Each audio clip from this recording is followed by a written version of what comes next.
Alrighty, welcome everyone. I'm Tiabu and I am here for even more treasure hunting. I said we were going to do a lot today and we're doing a lot today. I think this will probably be the last one of the day because it's getting late and I've done a lot. But one more show, we can do it. We've got Fugou Keiji Balance Unlimited, which is like Fugou Keiji Balance Unlimited. So unlimited balance. And it translates to like Millionaire Detective Unlimited Balance Unlimited. So got a detective boy with lots of moolah and like an unlimited balance in his bank account. And he's got lots of money and he's going to solve problems with it, probably. Okay.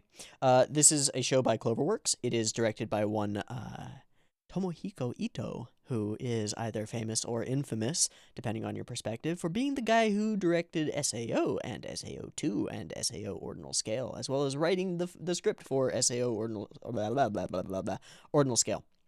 Yeah. What was I going to look at? I was going to look at something else. I forgot what I was going to look at. Shit. Okay. So Detective Boy does detective things directed by the director of Sword Art Online. This could be anything. This could be really good, or it could be really... I was going to look at what it's based on, because I forgot to look at that. It's based on a novel. Okay. That's what I needed to know. So, novel adaptation... Millionaire detective, lots of moolah to throw at problems. Probably some other characters in there too. Okay. I think we're just gonna have to judge this one on its own merits. If the story's good, it could be good. If Cloverworks pulls out all the stops and makes it look real pretty, it could be good too. Or it could be goddamn garbage. Let's find out. I've got episode 1 of Fugou Keiji Balance Unlimited up and ready to go. It's 0 seconds. There will be 2 versions of this reaction. You can find a picture-in-picture version with the video up there, linked in the description. Timer-based version will be up on YouTube. If you want to sync up with the timer-based version, you can do that. Just get your copy ready, because the beep beep timer to count you down will be coming at you now. Unplugs.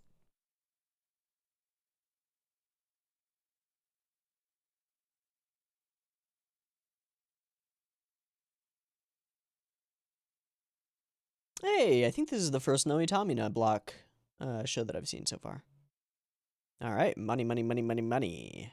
Benjamins. Euros. Pianos. Oboes. Past tense. Okay.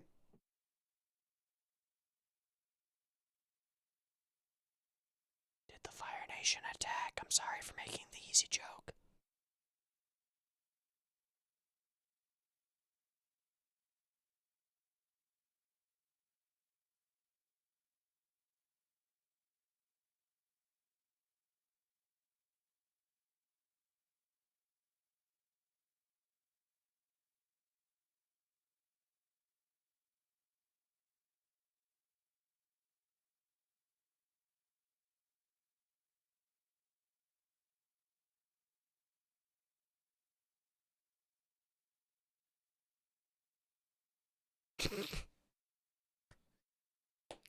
Uh-huh.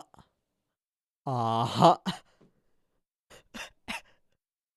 Well, that's how you introduce a character. You know, get that? All right. 1998. Modern Crimes Force. All right, so we've got juxtaposition of 2 main characters. Super rich boy.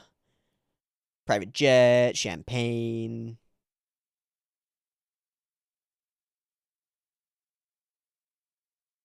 Normal dude. Working with the police. That's it.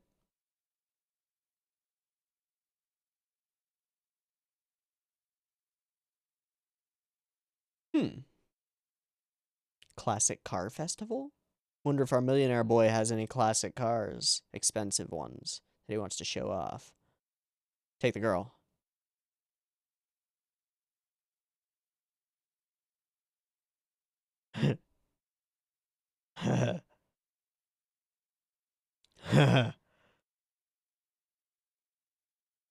Yeah. Got a crush on her? There we go. That's a lot of information being conveyed to us without actually telling us. That's kind of nice. Rolling out the carpet, holy shit. So chances are his last name is Kanbei, right?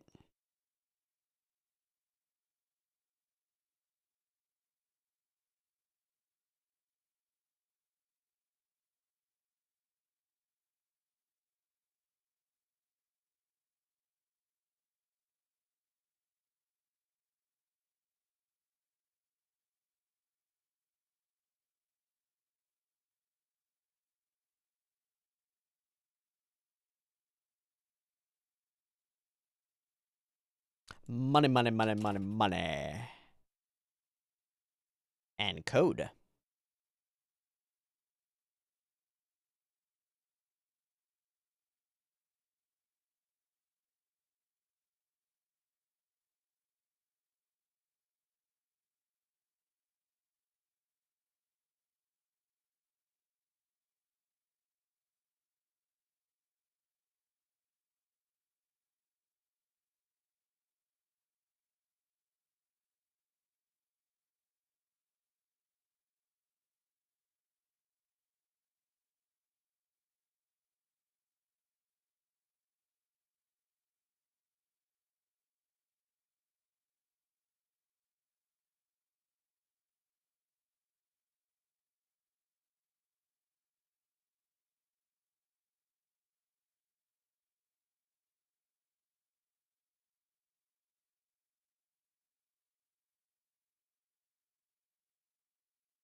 That was a pretty cool OP. Like, that was a pretty cool OP.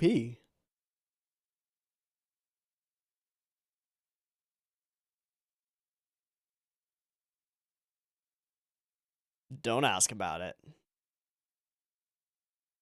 It's a crosswalk.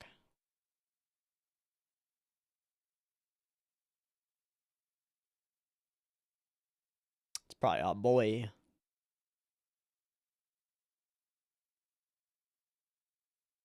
I'm gonna do a crossing. Yep, there we go.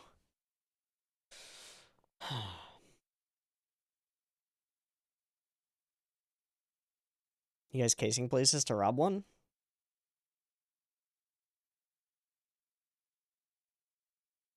Classic Car Festival. Alright, here's the crime scene. But the crime hasn't happened yet, probably. Oh. Hmm.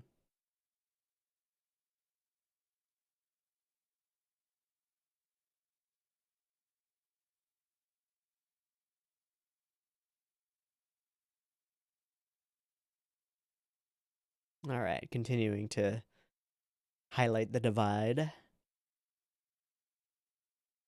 Okay, got some ideals. Ideals get us in trouble. Okay.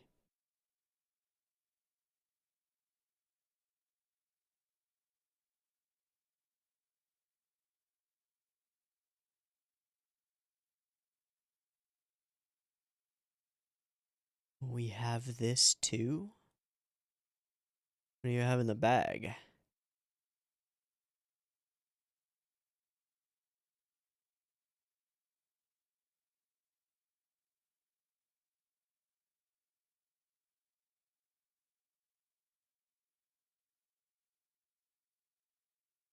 Bruh.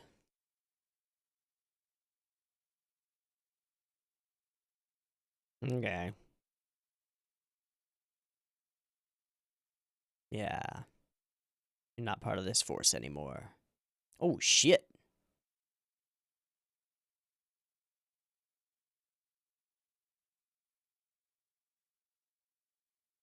Thanks for the info.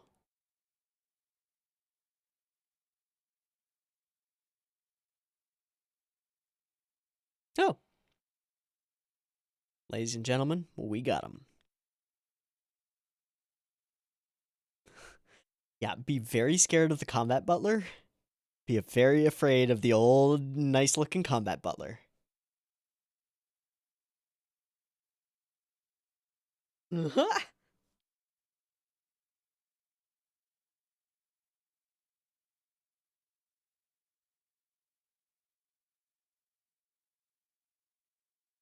Hmm.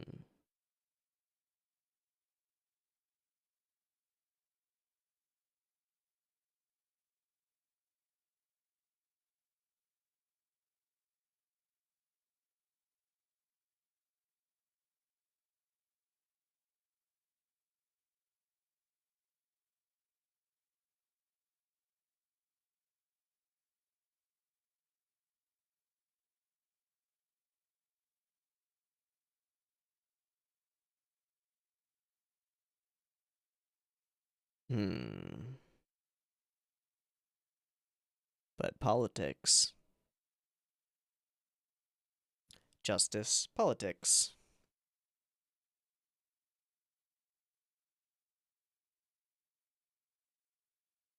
Oh, hello, robbers. So we're gonna end up stopping that crime, probably. Oh. Oh, he wants to be slumming it.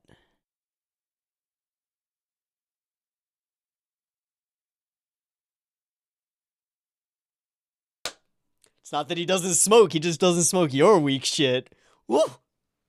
My boy.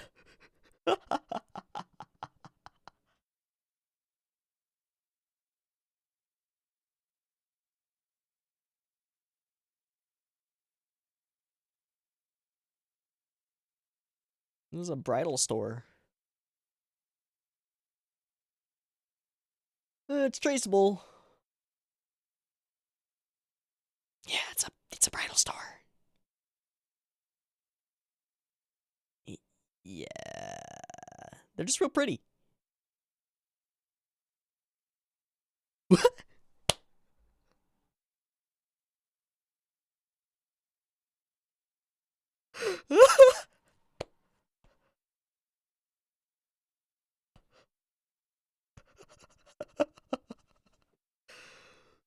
How is that side story gonna get into brought into the main plot? I don't know. I'm intrigued.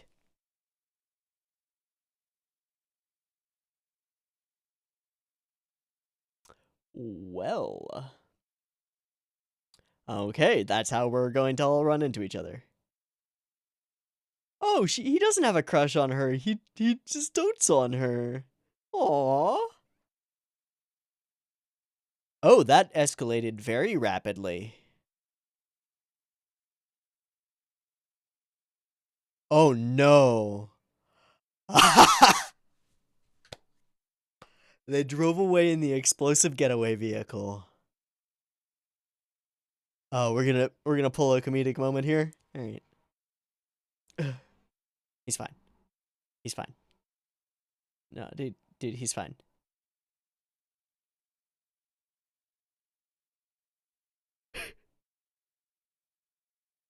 Ah. Ah. Okay.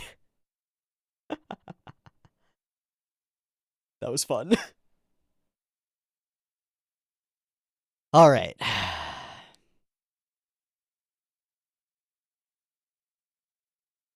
It's the Bentley. And here it comes. Nope. It's Kanbei. Gosh, the sound is so great. Kind of.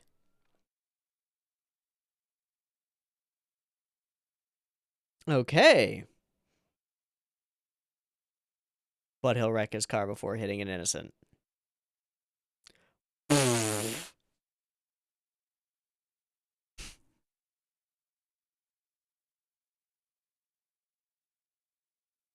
And I'm your superior officer now. I came, I saw, I sponsored.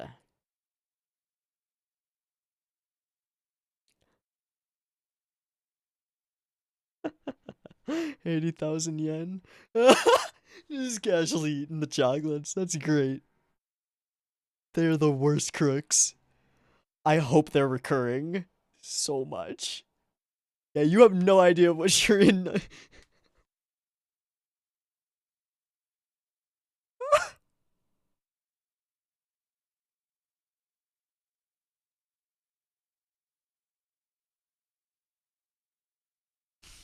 Just dinged up like $10 million worth of cars.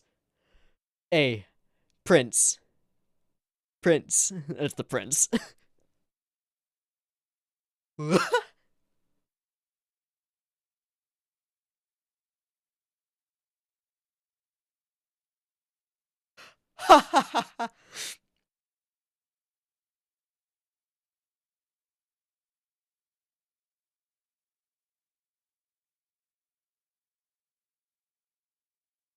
course it is. I will remove you next.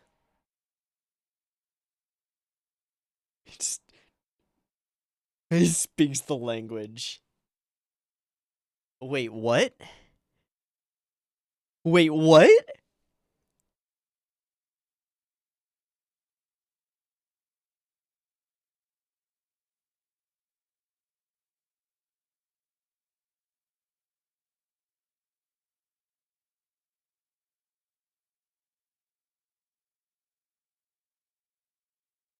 He just has like literally unlimited. Does his family's company own all of banking? Yeah. No, maybe we should not instead. Okay, CG people in a CG car.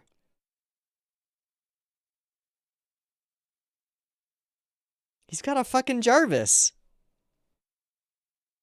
And super glasses. That's cool.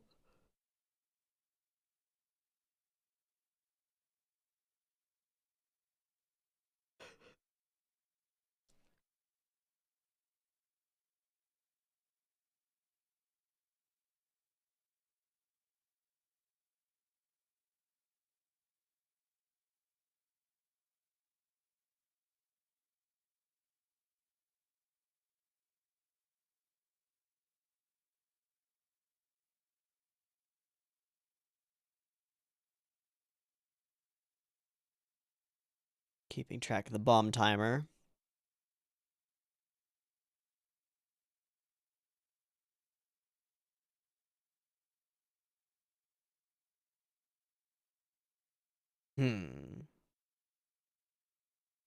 How is Rich Boy gonna get around all that?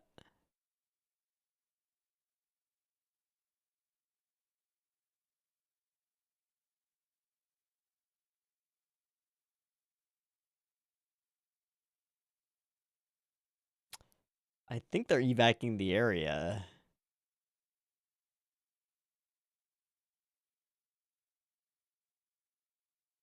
Yeah, you're driving a bomb. Oh no, not onto a bridge. Although then we could throw the bomb over the... Jesus, sound...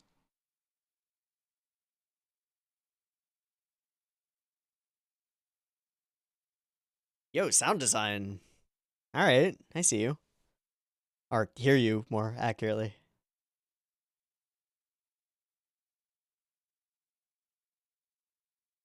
Tight on time.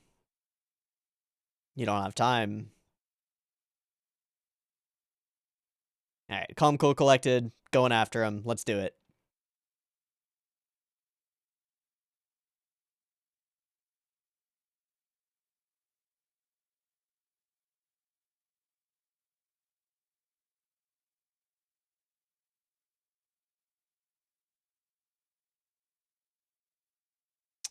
Oh, they're raising the drawbridge.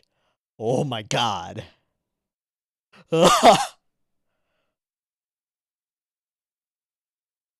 Yeah, start moving the other direction now.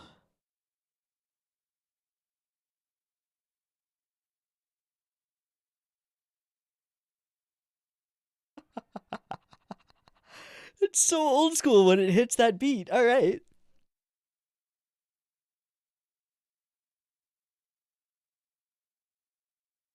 Just request moving the bridge because we can.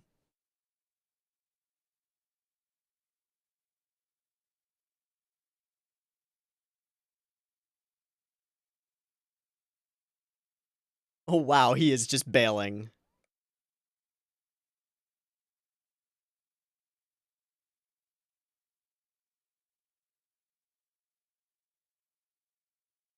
Just having a blast. She will explode.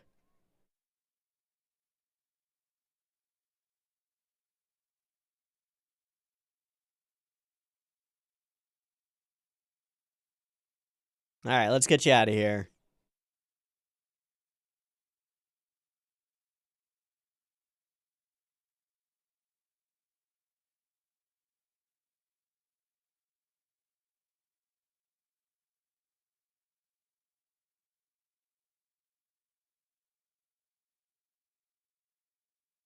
He's still in it.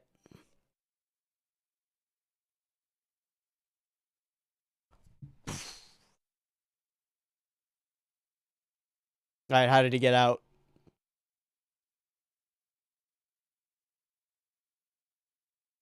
Yay, water park.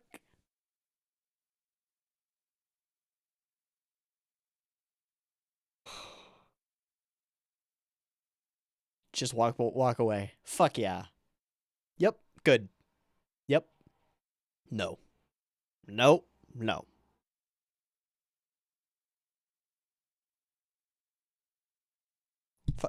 Fuck boy off. Fuck boy off. Fuck boy down. Fuck boy sit. Fuck boy stay. Oh god damn it, don't forgive him. God no. Throw him off the goddamn bridge.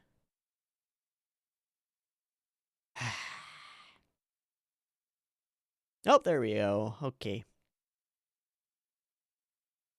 Gonna reach out for him?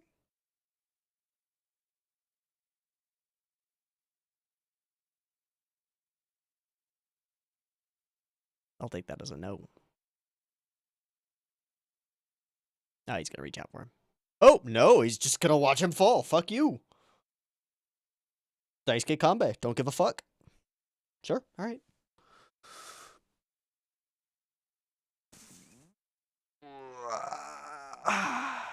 And now he's in the office.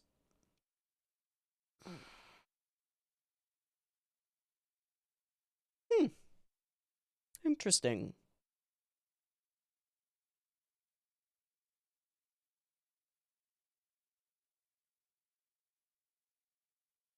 And the reason enters.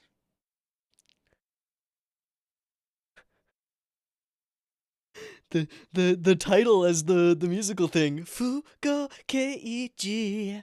It's great.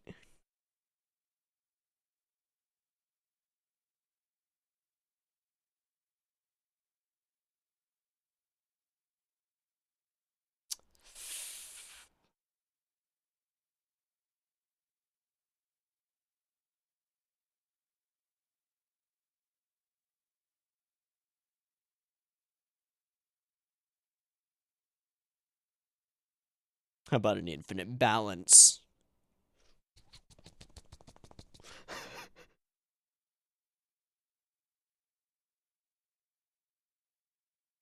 Ah, how much? That's the question for everything in his life.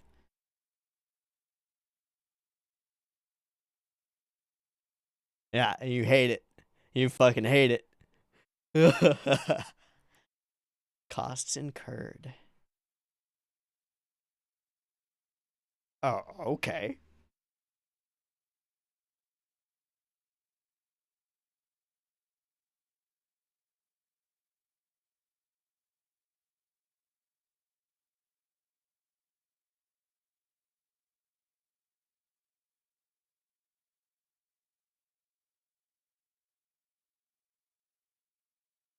Getting to it. Get it started.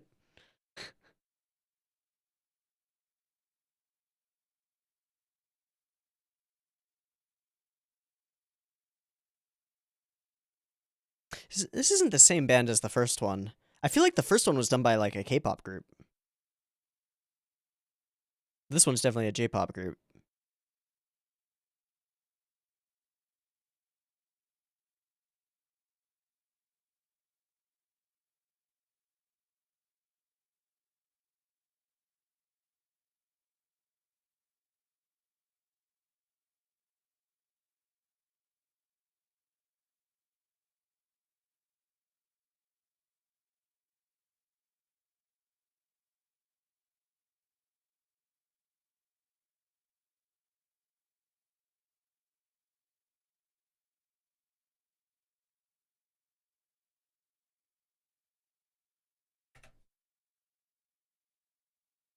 That was unexpected.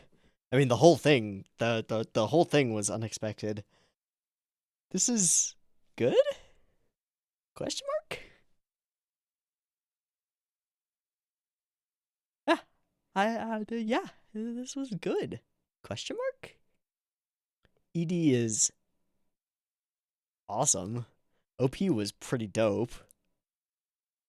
Who? Yeah, I'm curious. I'm curious enough to look it up immediately. Let's look it up. Who did the OP and ED? Ending theme is "Welcome My Friend" by Okamoto's. Opening theme's not listed. Motherfucker. That was the one I really wanted to know about. It's too bad. It's probably on ANN. Do I care enough to look at it? No, I don't. Okay, that's cool. I really liked this. I had no idea what to expect going in. And what we ended up with was fun. It was fun. Okay, so at its base core, this is the establishment, the establishing episode for a buddy cop show, right? That's what this is. Oh, I just stopped one of my recordings. Yikes. Gotta watch for that shit. Okay, give me a sec. All right, that'll work. I just need to find a point to sync up with. That's fine. So, it's the setup for a buddy cop show. All the way through. It's pretty good at it, too. And it does all of that while setting up both of these characters. And a case. An entire not really a mystery, but an entire situation that they have to solve with a bomb threat that goes way off the rails because of these two. I think my favorite part of this episode, and the thing that makes this episode come together for me, I don't know if I would have liked it as much if this had not been a thing. Imagine if Yoko and what's his face, Hoshino, if they were faceless mooks. Imagine, if you will, if they didn't matter. If they had no character to them, nothing about them, no lines really, except for maybe like, stick them up, this is a holdup, or whatever. What would this episode lose? I think it would lose a lot. I think it gains a ton from having those two there as characters.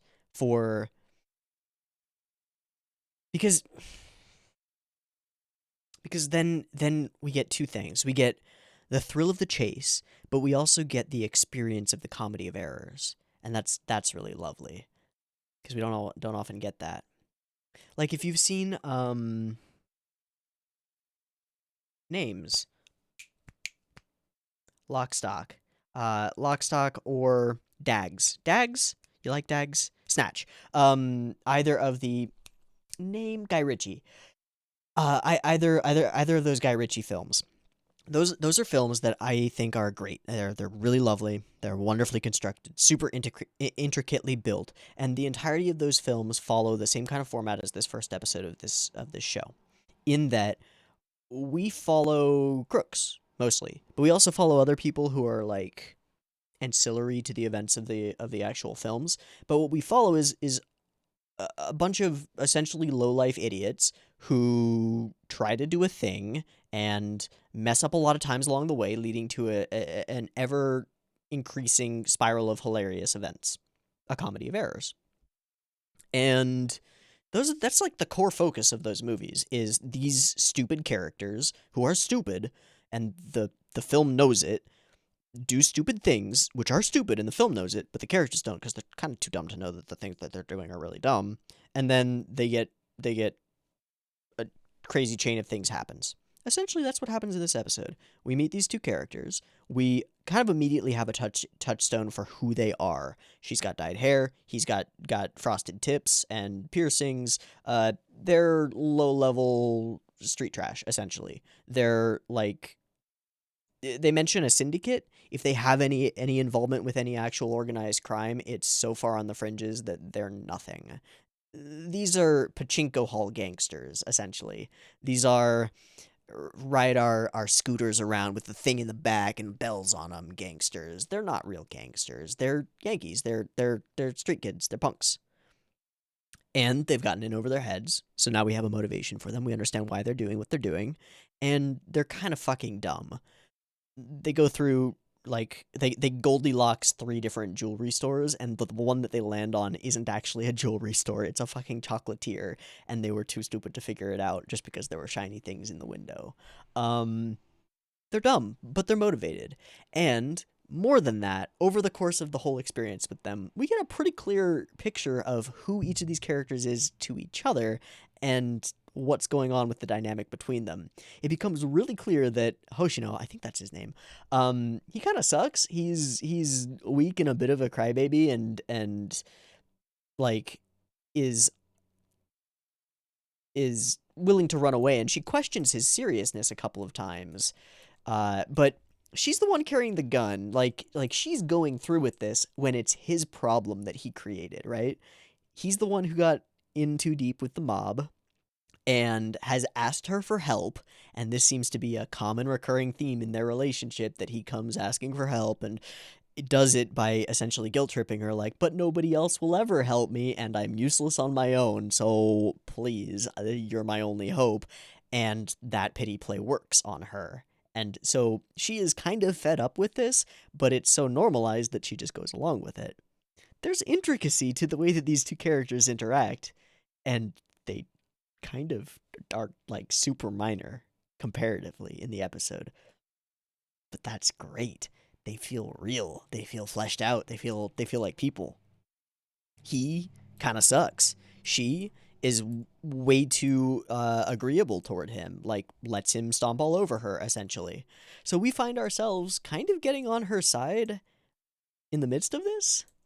Of course I'm good to go, but maybe we should find an easier target. Maybe we should find an easier target. So we move over here. Veteran guard's the worst. Yeah, no, do not fucks with the aged combat butler. Don't do it. So she starts getting kind of fed up, trying to go home, and here we get the first begging act. Are you going to abandon me, please? But you're the one who used up all the syndicate's money, and you spent it cheating on me. What the fuck? I'm begging you, please. Bridal fare. Yeah, but it's a chocolatier. Oops. And this whole subplot becomes a major part of the main plot. They run out of the jewelry store freaking out.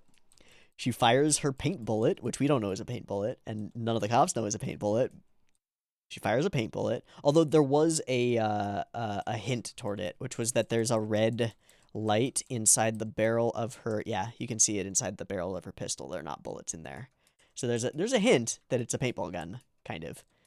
I don't know why it's a paintball revolver, but whatever. Sure. And we get the blood spray, the comical I'm dying sequence with Sachan, and it's really unclear how he felt about her.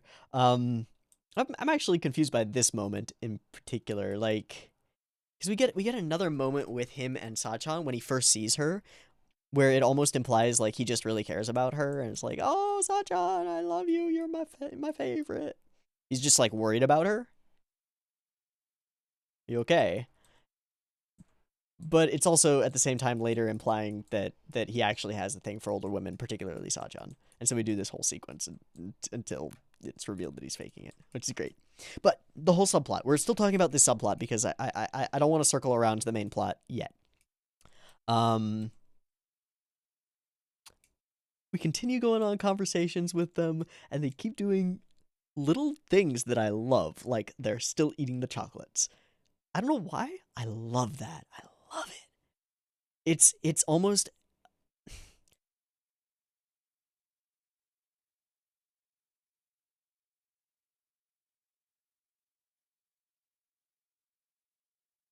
there's character to it because it's a statement.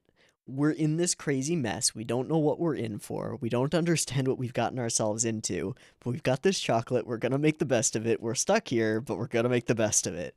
There's attitude to it. It's great. It's great.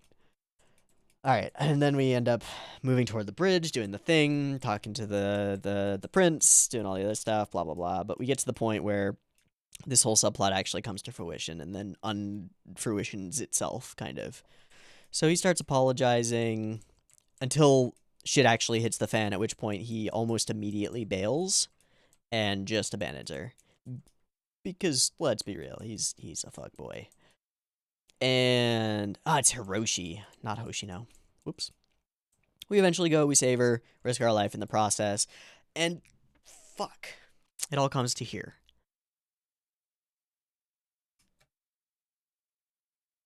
And this right here is my favorite scene of the episode until right there.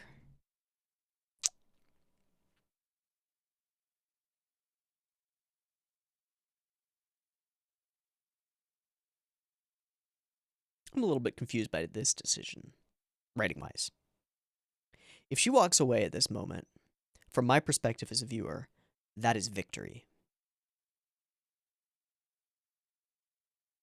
She has essentially freed herself from this parasite. And none of this matters because, as far as I can tell, these are one-off, one-episode side characters. So we'll make that entirely clear.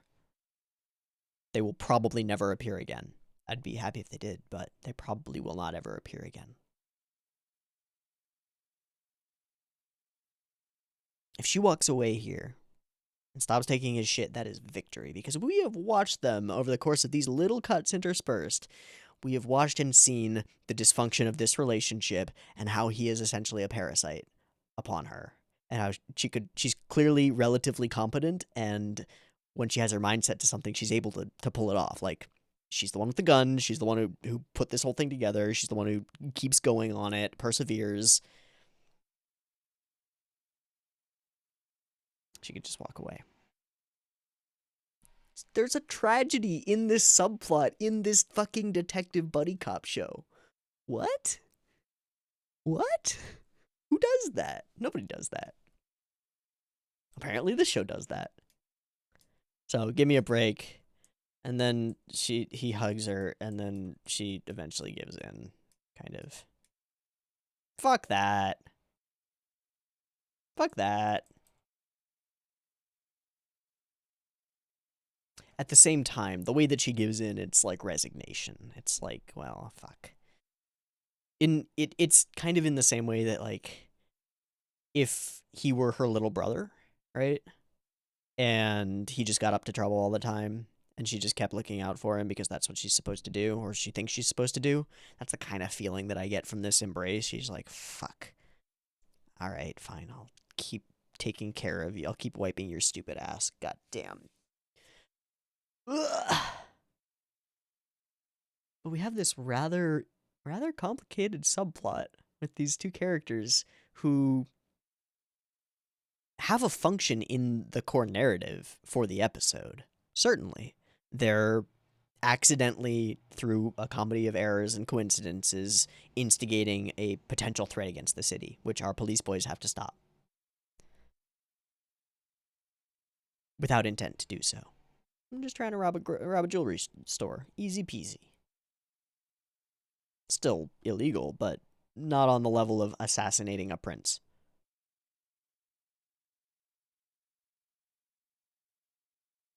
I think that's pretty cool. I just think it's pretty cool.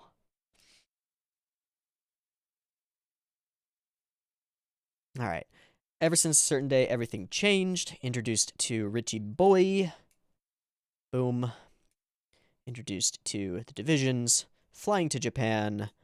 I love these little details, like everybody's so bored at work and not actually working on anything.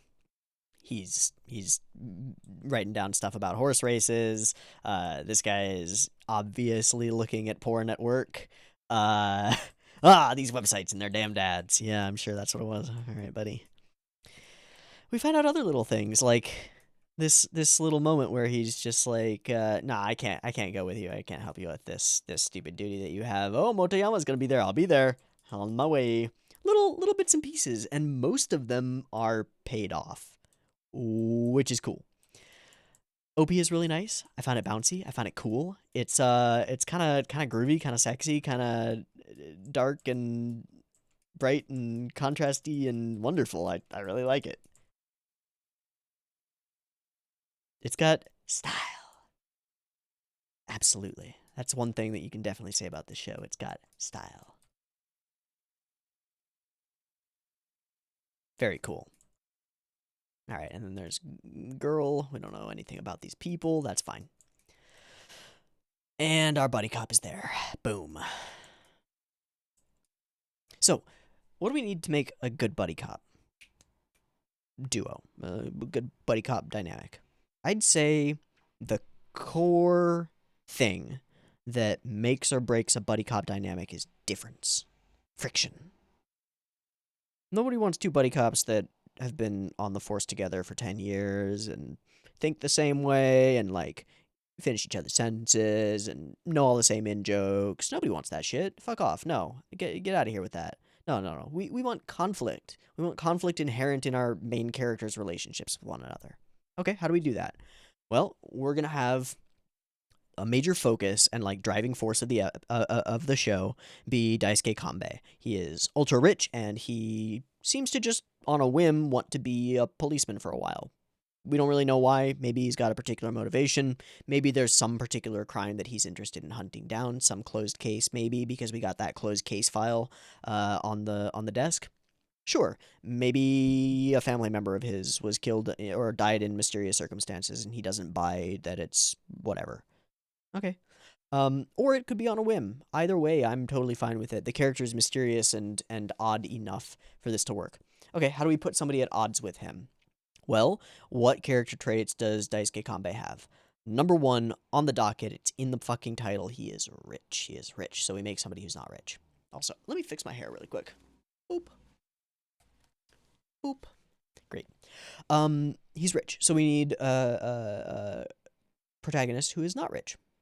Bing. Normal beat cop. In fact, worse than a beat cop. In fact, worse than that, he is somebody who used to be pretty high up in the groups, in the division. Not anymore. So he is a looked down upon beat cop with a strong sense of justice, maybe too strong because it got him canned, kind of. Without the money to actually make any kind of justice happen. And he feels, as do most of his peers in the workforce, feels like he doesn't really have any influence on anything. Doesn't really have the ability to initiate change or cause change, but he craves it. That's why else would he pull the earwig out of his former friendos from the first division's ear and actually listen in? Because he wants to be a part of it. He wants to do the thing because he's obsessed with justice, which is a common protagonisty thing. And then a common buddy cop opposite for that is to have the buddy cop who is way too experienced, the grizzled veteran who's seen all this shit before and is like, yeah, you're gonna get used to all this in time, versus the bright-eyed, bushy-tailed rookie, right? That's a dynamic that we go to pretty frequently. Or we grab people from deeply different races and backgrounds. Rush Hour. That's the whole foundation of Rush Hour. Chinaman, black man together, funny, haha. That's the whole thing. I mean, and excellent acting and great fight choreography and being good fucking movies, but that's the core thesis. Two people, different backgrounds, throw them together, make them work together. Common goal. Boom, done. So that's what we do. I think we do it really well. We set up the conflict pretty wonderfully. We have our boy talking with his friends about how those rich bastards being rich, and then we have him talking about how it's not a car that someone with any kind of respectable job would ride. What a bastard! They must be just a rich bitch. Blah. And we do a little cross thing because of course we do. We set up the conflict. We keep setting it up. Money isn't everything. We're doing this for justice. All of these are, hey, I'm the protagonist. This is my thesis statement as a character. This is what I believe. I wonder if I will ever meet anyone in the course of this story who maybe makes me question my beliefs. Nah, couldn't be. And we keep jumping back and forth and back and forth. But there are really 3 places that we're jumping back and forth to until Daisuke really arrives on the scene. We're jumping between, like, he's on his way. Like, all of these threads will converge at some point. We know that. We're jumping from there to the dumbass crooks to the cops trying to figure out what the hell's going on. We keep jumping through. And that keeps the flow excellent. It makes us feel like we're observing events from a semi-omniscient perspective, and it's nice. We are, kind of, because we get to see things happening behind the scenes. And all the information is already ahead of us. That is the bomb van. Those are the people who are about to steal it. Bada bing, bada boom. But then we jump here. Suddenly, he's in the division. Obviously, this happened at a different time, but he's in the division. And he specifically requested a specific division. Okay. And then we get this moment. So, what we know about Daisuke Kanbei up until this moment is he is wealthy. He presents himself as very confident, potentially verging on arrogant, but he hasn't really said much or done much that gives us an idea of his character. He had some musings about his parents, who are gone, probably dead, probably murdered, probably he's in search of their killers, probably. And he's rich. That's it. So we get our first chance to give him some character. And how do we do it? The cigarette and cigar scene. I love it. I love it. Offered a cigarette by the chief of police, turns it down, no thanks, pulls out a fucking cigar case, a Cubano, clips it, snips it, lights it, goes at it. Again, character woven into this action, this choice by this character. None of that pussy shit. It's not that he doesn't smoke. He just only smokes the best. It's not that he doesn't drive, it's that he only drives the best. Standards. That's great. I love it. I love it. I love it. I love it. Matter of fact about the whole thing, too. Alright, this is just wonderfully goofy. Why it's 75% dark chocolates, I don't know, but it works. It makes it funnier. Alright, sound design team went a little crazy on a couple things in this episode. One was, I mean, it's supposed to be because we're supposed to notice in the background, like, what the hell is that? What are those thunking noises? And then when we actually find out it's this, it's that, and it's... I don't know how the Foley artist actually got things for that. I don't know what he would do. You'd have to bang large objects together that are semi-metallic. They couldn't be... They have to be large, like heavy. And he couldn't just pitch shift like pots and pans.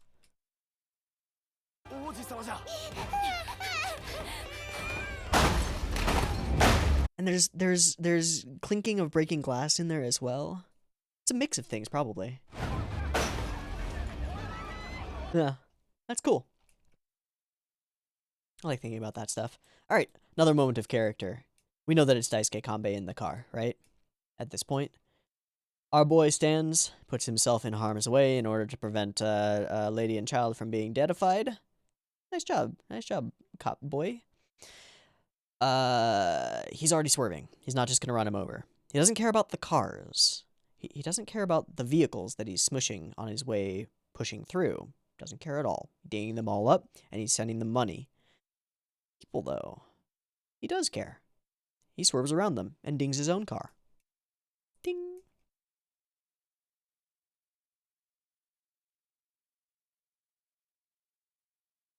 That's pretty good. Alright, and then the whoosh and the woof. Absolutely taking no shit from you. By the way, I am the police. Fuck out of my way. Excellent. Alright, so this whole sequence exists. It's fine. He does a thing. Yeah, show some respect. I don't care. And then this happens, which is just the coolest thing ever. He puts on glasses, and they auto-detect the person that he's looking at, and he auto-signs a check via his robot butler for a shitload of money. And when it's transferred, the robot butler's like, yep, balance unlimited. Like, not not you will never ever be able to spend this amount of money. Straight up unlimited. He just owns the money. All of it. What? Effectively, this is Detective Sakamoto desu ka? That's effectively what it is. Here's our boy who can do anything. It just does it with money instead. It's great. It's real good. All right, so buddy cop's back together. How are you taking responsibility? I'll tell you how I'm taking responsibility. I'm paying everybody. What's up? What's the problem, man? What's the issue? No worries. All right, so streets start to go crazy. Comedy of errors continues. Bridge sequence, some smug smiles. And push it over the edge. Boom. And then this final moment. And this is their whole initial dynamic right here, isn't it? Gets out of the car. Stands looking down upon the person who is below him, who is desperately trying to cling on for dear life and potentially climb up, who is looking up at him with in his face and his eyes. He's just got He's not gonna help him. Sink or swim, bitch. Climb or fall. Dynamic. Thesis statement of main cop boy. I justice, because justice good. Thesis statement of rich man. I money, because money justice. Right? He can substitute funds for pretty much anything that he needs. Or any harm that he causes. Except for human lives. I don't know how philosophical we're going to get about this kind of conflict between these two major characters and their general ideologies and upbringing and all that jazz. I don't know how deep we're going to get into it. We could get really deep into it. Or not. Either way, I came away with this episode with a smile on my face, enjoying myself. I thought this was good. Surprisingly good. I liked Fugou Keiji Balance Unlimited. Solid buddy cop. Really interesting little subplot. Nice conveyance. Good pacing. Well put together. Some solid gags. Lots of little moments that make you feel like you know these characters, or that they could be real. There's a lot here. Pretty good. I don't know if I'll watch more. I'll probably watch one more. Maybe. I don't know if I'll watch more. I'd be willing to, though. Okay? We'll give that as the ambiguous answer for now. Okay, I think that'll end my treasure hunting for the day. Me too, boo. This Fugou Keiji. Balance Unlimited. Hope you enjoyed it as much as I did. And I hope to catch you next time when I watch other stuff. See ya. Peace.